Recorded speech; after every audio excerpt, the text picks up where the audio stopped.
Hello दोस्तों, नमस्कार। आज की क्लास में हम परमाणु संरचना के बारे में अध्ययन करेंगे। पिछली क्लास में हमने देखा था कि वह पदार्थ जो रासायनिक पदार्थ का वह छोटे से छोटा कण जो रासायनिक क्रियाओं में भाग ले सके, रासायनिक क्रियाओं द्वारा पृथक किया जा सके तथा वह स्वतंत्र अवस्था में विद्यमान न रह सके, उसे परमाणु कहते हैं।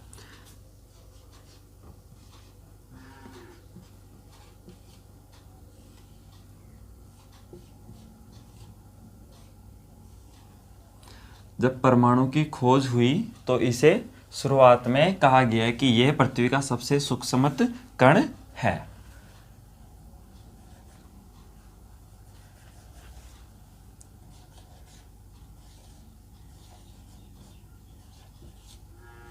परमाणु को सूक्ष्मतम कण कहा गया। सूक्ष्मतम कण कहा गया। पर जब डाल्टन नाम के वैज्ञानिक आए तो उन्होंने कहा कि परमाणु पृथ्वी का सूक्ष्मतम कण नहीं है, इसके और भी टुकड़े किए जा सकते हैं। पहले कहा गया था कि परमाणु अपने आप में सूक्ष्मतम कण है तो इसके अधिक टुकड़े नहीं किए जा सकते, ये लास्ट किसी भी पदार्थ का लास्ट कण है, छोटे से छोटा कण है। परंतु डाल्टन नाम के वैज्ञानिक आए और उन्होंने कहा कि नहीं, अभी इसके और भी टुकड़े किए जा सकते हैं। तो उनके कहने के बाद में फिर 3 वैज्ञानिक और आए, उन्होंने अलग अलग तरीके से बताया। तो उन चीज़ों के बारे में हम देखते हैं। परमाणु को 3 तत्वों में विभाजित किया गया कि इसके 3 टुकड़े और हो सकते हैं।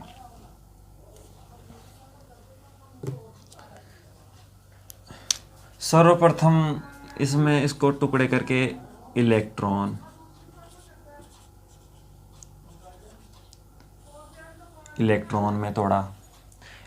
में तोड़ने के बाद में फिर दूसरे वैज्ञानिक आए, उन्होंने कहा नहीं, इसे एक और कण में अभी और विभाजित कर सकते हैं। तो उन्होंने इसको प्रोटॉन में और तोड़ दिया। प्रोटॉन। उसके बाद में एक वैज्ञानिक और आए, उन्होंने इसको एक और कण में विभाजित कर दिया। ये हो गया न्यूट्रॉन।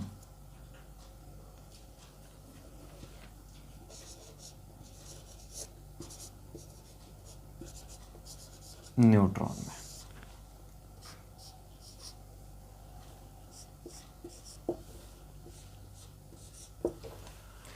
अब ये जो तीनों कण हैं, ये अपने आप में माना जाता है कि अभी तक पृथ्वी में सबसे सूक्ष्मतम कण है, यानी कि सबसे छोटे कण हैं, इनके टुकड़े और अधिक टुकड़े नहीं किए जा सकते।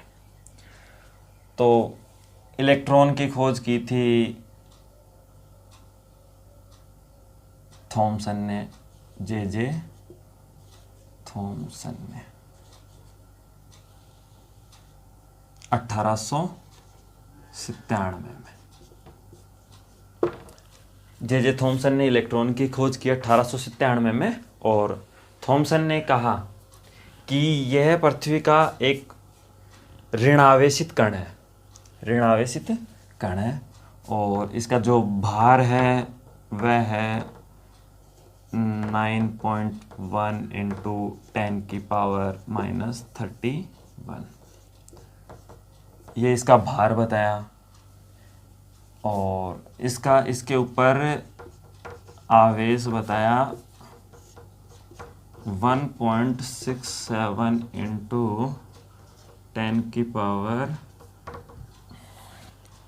× 10⁻19 कूलम।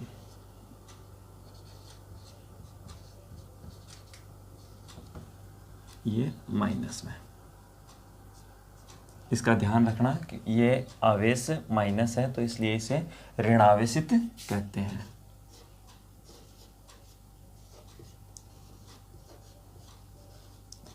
ऋण आवेशित।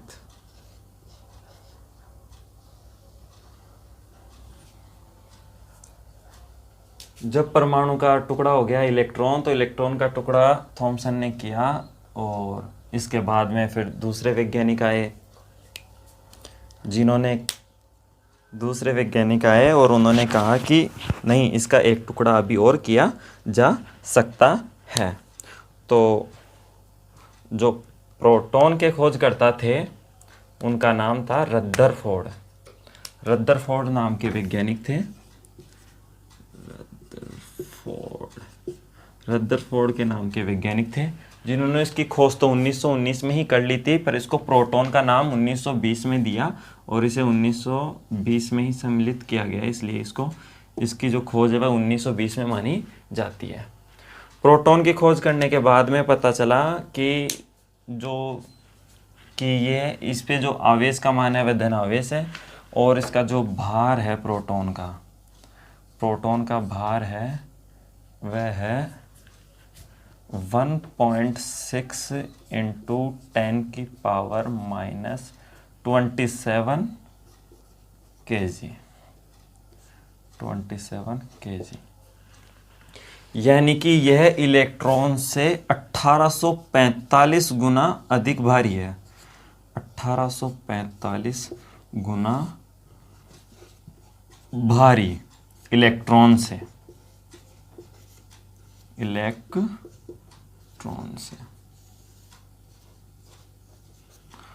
और इस पे जो आवेश का मान है वह धनात्मक है।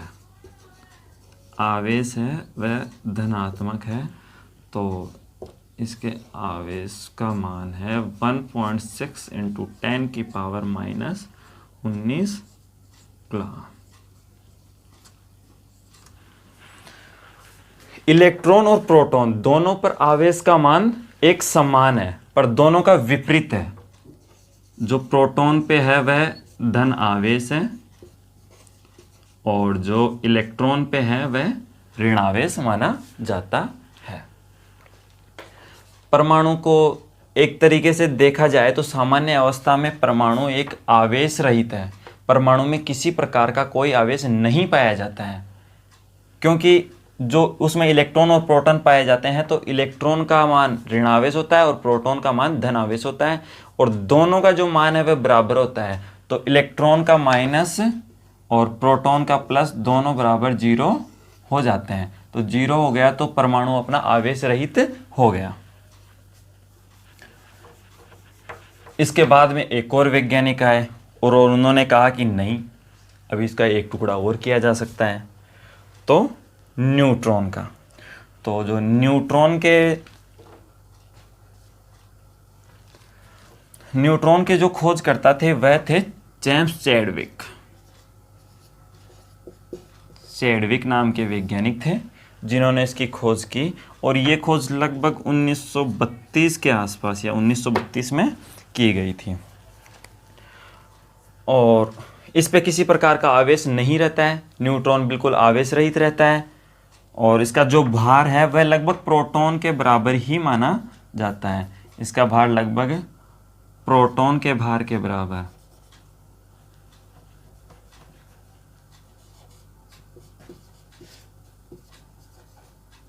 प्रोटॉन के भार के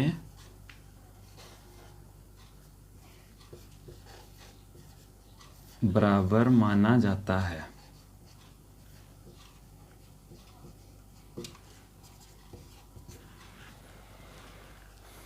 अब इसके बाद में बात करेंगे कि ये अवस्थित कहाँ कहाँ रहते हैं। फिलहाल आप इसका एक स्क्रीनशॉट ले लीजिए ताकि आपको ये याद रहे। वैसे तो हम बाद में इसकी एक सारणी बना के अलग अलग बना देंगे। ये इसके खोजकर्ता, इसका भार और ये इसका आवेश। अभी इसका आप स्क्रीनशॉट ले लीजिए। थोड़ी सी इनकी बात और कर लेते हैं। इनकी बात करें तो जो इलेक्ट्रॉन है वह पृथ्वी में अपने आप में एक सूक्ष्म कण है और ये गतिमान होता है। इसके बाद में प्रोटॉन की बात करें तो ये भी अपने आप में एक सूक्ष्म कण है, पर ये गति नहीं करता है, ये बिल्कुल गतिमान नहीं रहता है। जो न्यूट्रॉन है ये भी गति नहीं करता है और अपने आप में सूक्ष्म कण है। यानी कि पृथ्वी में इनके बाद इनको और अधिक नहीं तोड़ा जा सकता अभी तक। और अब इनके स्थिति की बात करते हैं। ये जो अपना परमाणु है उसमें कहाँ कहाँ अवस्थित होते हैं, कहाँ अवस्थित नहीं रहते हैं, आदि चीज़ों के बारे में अपन इनकी स्थिति की बात करते हैं। अपन बात करते हैं जैसे ये कोई परमाणु है, ये गोल परमाणु ले लिया। ओके, ये परमाणु ले लिया। अब परमाणु में बात करें तो एक रदरफोर्ड ने जब इसकी खोज की थी तब उन्होंने बताया था कि परमाणु है उसमें एक सूक्ष्मत केंद्र होता है, सूक्ष्मत केंद्र होता है जिसको नाभिक कहते हैं। जिसको क्या नाम दिया था? जिसको रदरफोर्ड ने नाभिक का नाम दिया था, नाभिक। ये परमाणु हो गया।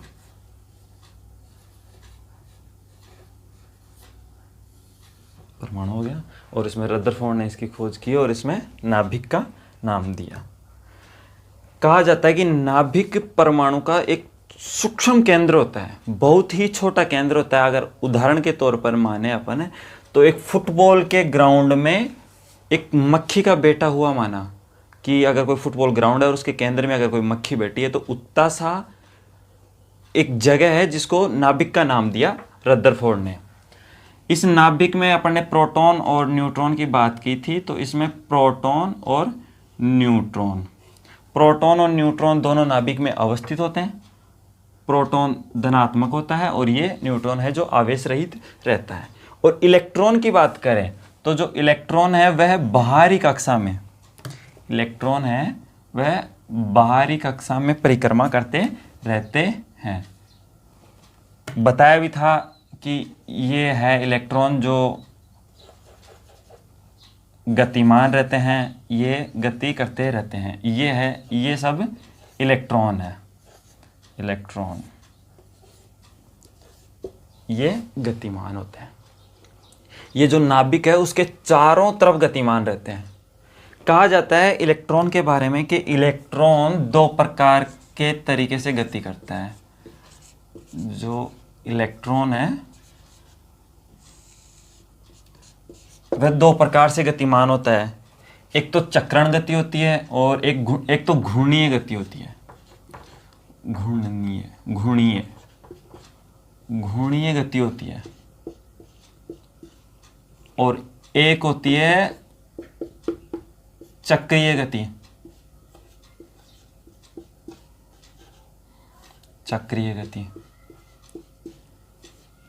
घूर्णनीय गति में जो इलेक्ट्रॉन है, इलेक्ट्रॉन घूर्णनीय गति में अपने ही स्थान पर लट्टू की भांति घूमता रहता है। जैसे ये है इलेक्ट्रॉन, तो ये अपने ही स्थान पर लट्टू की भांति घूमता हुआ रहेगा। और चक्रीय गति की बात करें तो चक्रीय गति परमाणु संरचना के केंद्र में जो नाभिक होता है उसके चारों ओर जो कक्षाएं होती है उनमें घूर्णनमान होता है। और इलेक्ट्रॉन बात करते हैं प्रोटॉन की तुलना में तो इसका जो भार है वह नगण्य होता है। ये इलेक्ट्रॉन की बात हो गई और ये इसके संरचना की बात हो ही गई। अब अपन इसके बाद में बात करते हैं परमाणु संरचना के नियम की, कि परमाणु संरचना का नियम क्या कहता है।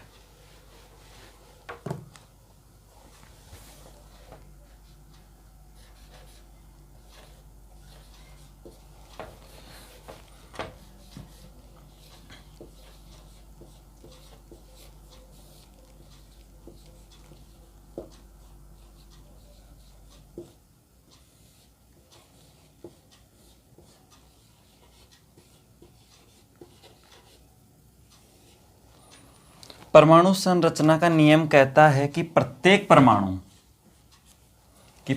परमाणु आवेश रहित रहता है। आवेश रहित क्यों रहता है इसकी बात अपन ने कर ही ली। आप कहेंगे कि नहीं सर, इसमें इलेक्ट्रॉन और प्रोटॉन होते हैं। इलेक्ट्रॉन धनावेश होता है, इलेक्ट्रॉन ऋणावेश होता है, प्रोटॉन धनावेश होता है। फिर आप कह रहे हो कि जो परमाणु है वह आवेश रहित रहता है। तो इसके बारे में बात करें तो ये किस प्रकार है।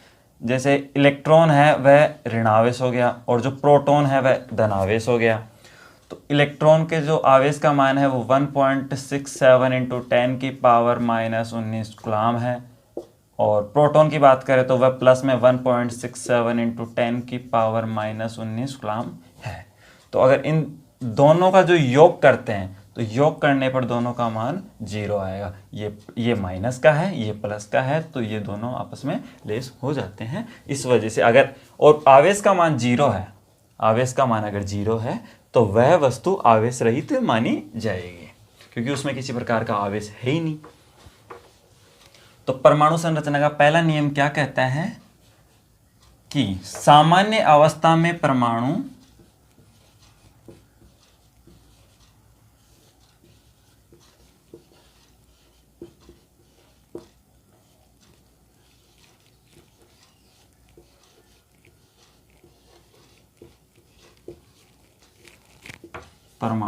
आवेश रहित रहता है।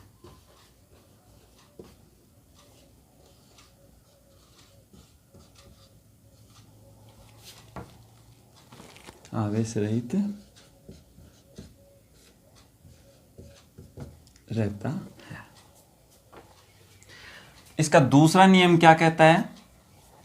परमाणु संरचना का दूसरा नियम कहता है कि इसमें प्रोटॉन और इलेक्ट्रॉन की संख्या सदैव बराबर होती है।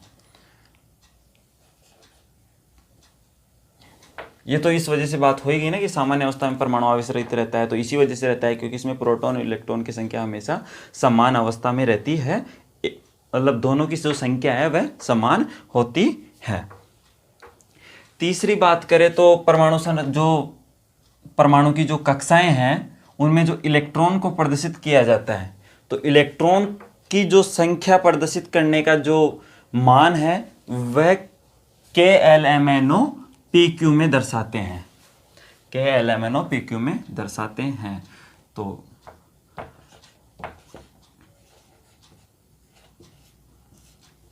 परमाणु में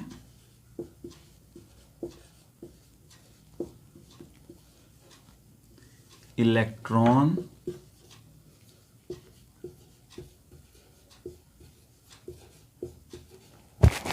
की संख्याओं को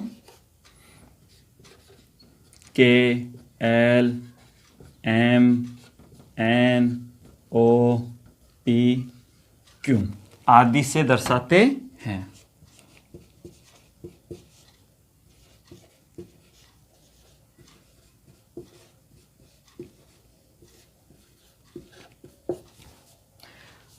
तीसरे नियम की बात करें तो तीसरा नियम कहता है कि परमाणु में जो इलेक्ट्रॉन की संख्या है, तो इलेक्ट्रॉन की, अब नाभिक है तो नाभिक के चारों ओर बहुत सारी कक्षाएं होगी, बहुत सारी कक्षाओं में हो गई, तो अब सबके जो परमाणु क्रमांक का मान है, जो इलेक्ट्रॉन्स का मान है, उनकी संख्या अलग अलग होगी।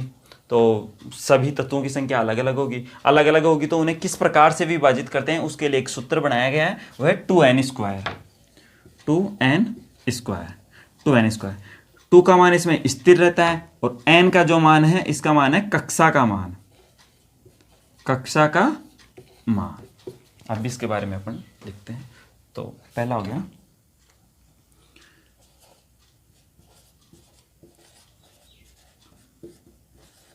इलेक्ट्रॉन को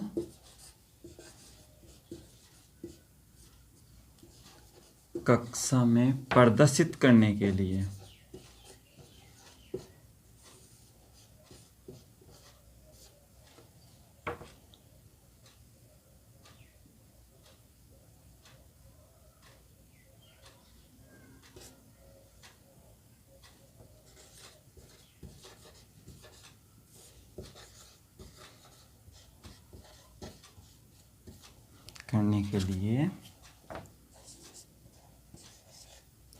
टू एन स्क्वायर का प्रयोग करते हैं।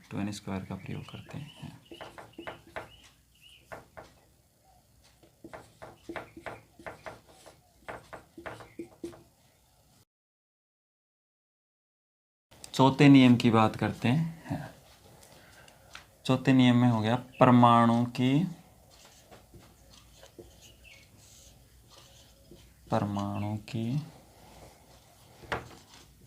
अंतिम कक्षा में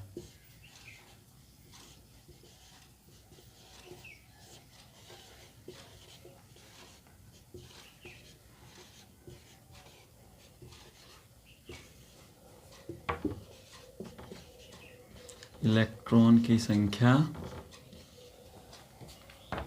परमाणु की अंतिम कक्षा में इलेक्ट्रॉन की अधिकतम संख्या, इलेक्ट्रॉन की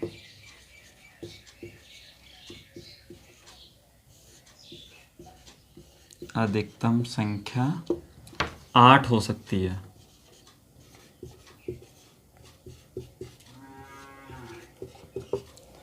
परमाणु की अंतिम कक्षा में इलेक्ट्रॉन की संख्या है वह अधिकतम संख्या 8 हो सकती है तथा उससे पहले वाली कक्षा में, तथा उससे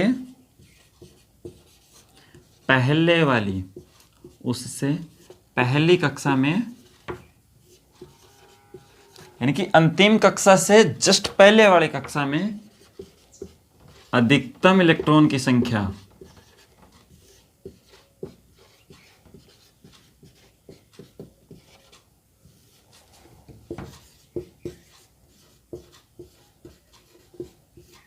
18 हो सकती है, 18 हो सकती है। ये सब बात हो गई अपने परमाणु संरचना के नियमों की। जो 4-5 नियम हैं उनकी अपन ने बात कर ली। इसको आप नोट कर लीजिए वीडियो पॉज करके।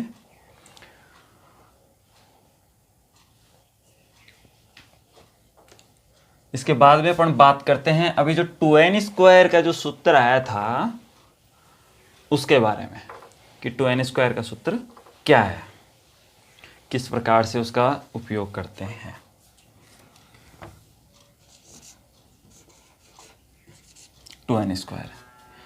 टू एक नियतांक है जो फिक्स रहता है, 2 का मान। n है, ये हो गई अपने इलेक्ट्रॉन्स की वो कक्षा की संख्या, कक्षा की संख्या, कक्षा की संख्या।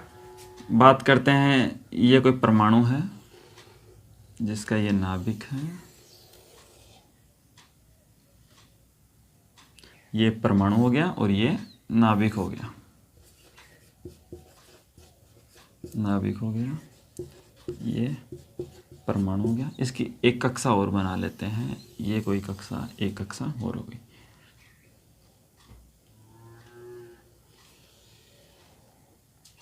अच्छे से गोलाई सी नहीं आ रहा है, ये इतनी प्रैक्टिस नहीं है अपनी। तो जैसे मानते हैं कोई ऑक्सीजन, ये तत्व ले लिया, ऑक्सीजन ले लिया, तो ऑक्सीजन का जो परमाणु क्रमांक है वह कितना है, ऑक्सीजन ले लिया,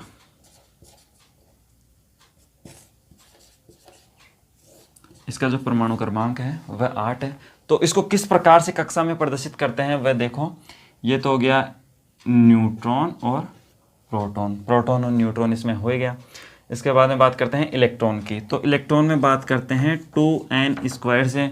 अपन कक्षाओं की बात की थी, अपन ने कक्षा को K, L, M, N, O, P वह Q से प्रदर्शित करते हैं। तो सबसे पहले वाली कक्षा को अपन K का नाम देते हैं, दूसरे वाले कक्षा को अपन ने L का नाम दे दिया। अभी अधिक कक्षा नहीं है तो बाद में बात करेंगे।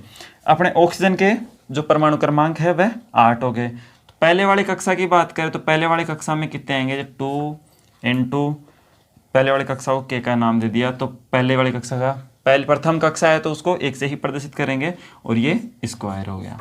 इसको सॉल्व करेंगे तो ये आ गया 2 आ गया, तो 2 आ गया। तो अपन इसमें 2 इलेक्ट्रॉन्स को प्रथम कक्षा में, पहली कक्षा की बात हो गई,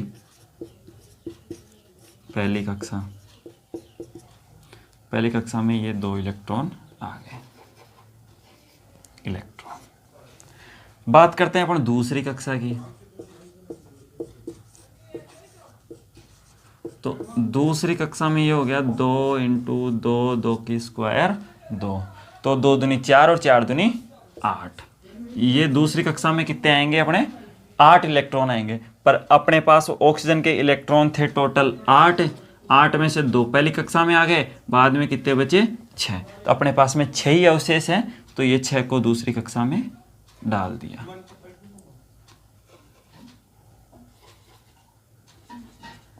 और ये 6, ये सब क्या हो गए, इलेक्ट्रॉन।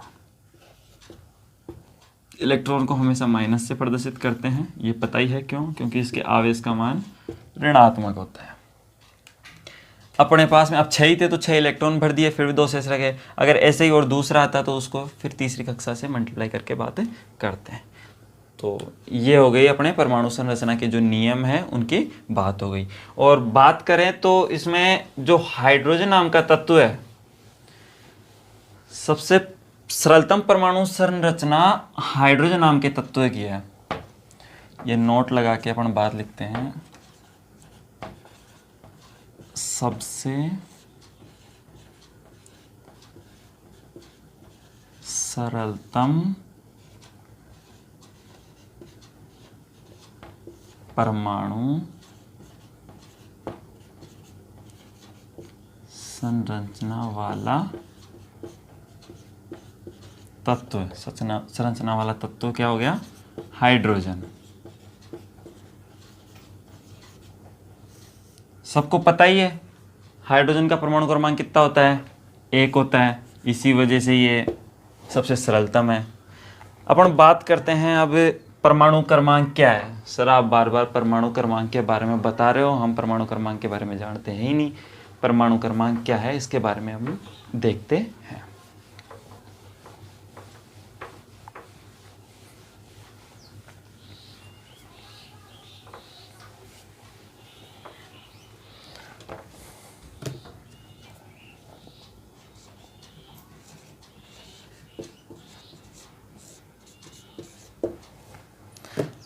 माना कोई तत्व है, कोई भी तत्व ले लिया, ऑक्सीजन, हाइड्रोजन, जो भी है, कार्बन वगैरह, उसमें जो इलेक्ट्रॉन और प्रोटॉन की संख्या होती है, इलेक्ट्रॉन या प्रोटॉन की संख्या, इलेक्ट्रॉन या प्रोटॉन की संख्या का जो मान होता है वही उस तत्व का परमाणु क्रमांक होता है।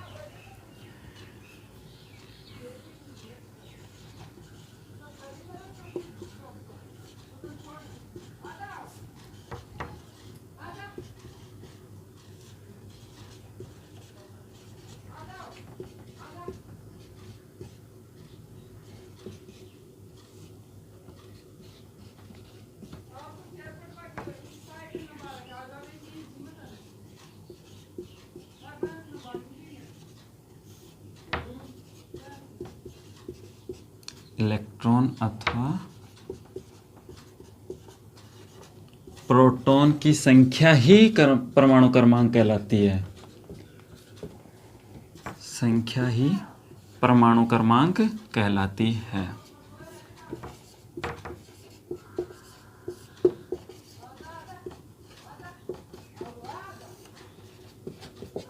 जैसे ऑक्सीजन का परमाणु क्रमांक 8 हो गया, 8 हो गया तो उसमें जो इलेक्ट्रॉन की संख्या है उसका मान भी 8 होगा, प्रोटॉन की संख्या है उसका मान भी 8 होगा। अधिकतर इलेक्ट्रॉन व प्रोटॉन की संख्या का मान एक समान ही होता है।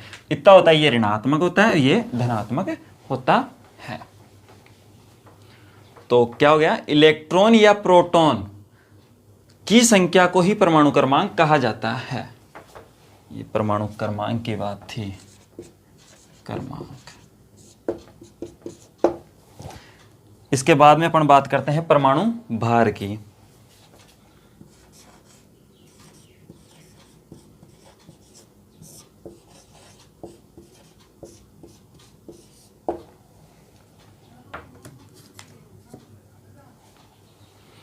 किसी भी तत्व के परमाणु की कक्षा में उपस्थित प्रोटॉन व न्यूट्रॉन के न्यूट्रॉन की संख्या ही परमाणु भार कहलाती है।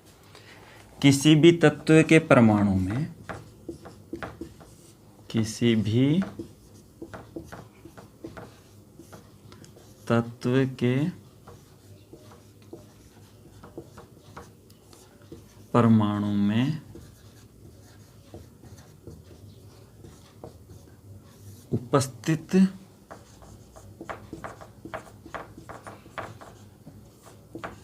प्रोटॉन व न्यूट्रॉन की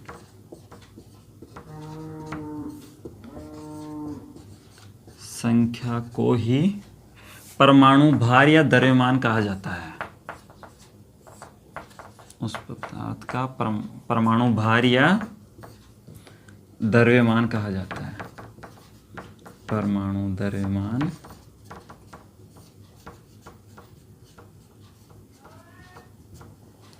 दोस्तों इसको आप नोट कर लीजिए और आज की क्लास को हम यही ख़त्म करते हैं। और अगर आपको वीडियो पसंद आया हो तो इसे लाइक कीजिए, अधिक से अधिक शेयर कीजिए और अपने YouTube चैनल को सब्सक्राइब कीजिए ताकि आप तक जो भी नया वीडियो बने उसकी सूचना आपको मिल सके। धन्यवाद दोस्तों।